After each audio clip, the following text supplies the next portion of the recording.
Hi, my name is Amy Martinez, and the book I chose for my true crime book talk is The Secret History of the Rape Kit by Pagan Kennedy. In 1970s, rape was a crime often ignored, dismissed, or buried in shame. Evidence was rarely collected, and survivors were left without justice. But one woman, a nurse with no formal training in forensics, asked an at the time absurd question.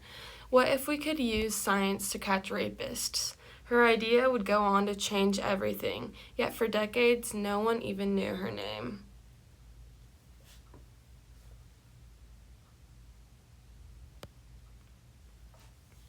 The main characters.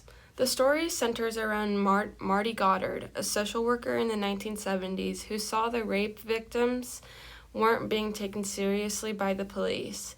She came up with the idea for the rape kit, something we now think of as standard forensics. But when she took the idea to crime lab technician Louis Vertullo, he ended up taking credit for it. The book also features survivors, hospital staff, and other people affected by the justice system. The main problem. Back then, there was no real process for collecting evidence after a rape. Victims were often blamed, dismissed, or not believed. Marty was trying to change that, but she ran into resistance from a system that didn't want to listen to women, especially not about rape.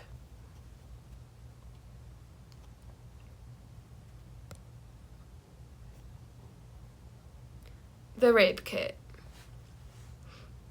The rape kit was meant to standardize the way evidence was collected, through swabs, hair, clothing fibers, and documentation all in one place.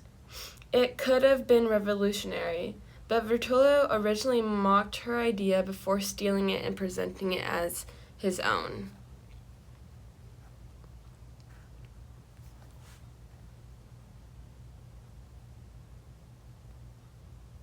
The system failures. Even when rape kits were created, they weren't always used or even tested. Thousands of them sat on shelves for years. There were funding issues, disorganization, and honestly a lack of interest in solving the cases that involved sexual violence. The justice system treated sexual violence as a lower priority.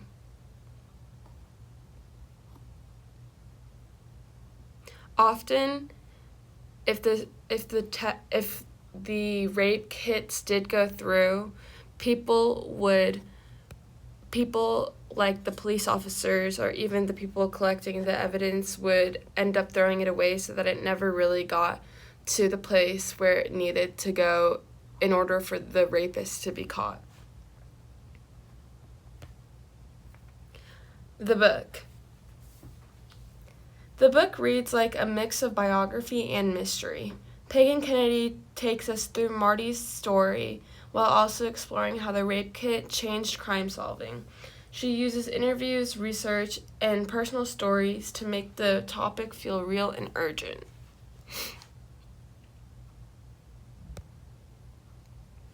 Personal connections. This book reminded me of a lot of shows that I've watched where the system fails victims, and where a young woman is often ignored by police after reporting her assault. Like Marty's story, it showed how the system fails victims. It also made me think of all the times a woman's ideas are stolen or erased, whether in science, activism, or everyday life. Reading this made me feel angry but also very inspired. Marty Goddard kept pushing even when no one believed in her. It also got me thinking, how can we make the criminal justice system more fair? How can we make sure people are being heard and believed?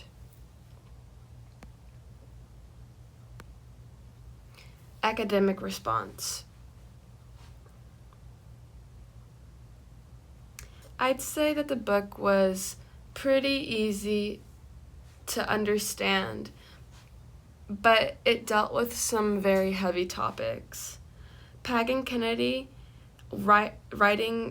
Kennedy's writing really stood out. She mixes history, true crime, and personal stories in a way that makes the book feel alive. She builds suspense like a thriller, but she also gives respect to the people involved. I liked how she gave a voice to people that were almost always forgotten. Final thoughts. I'd recommend this book to anyone who likes true crime that focuses on justice and real change, not just stories. If you're interested in feminism, forensic science, or how everyday people can make a big difference, you'd probably like this book. My final thought. Marty Goddard's story deserves to be known, and it reminded me of how many people in history, especially women, never get credit for the work they've done. This book helped fix that, and I think that's very important.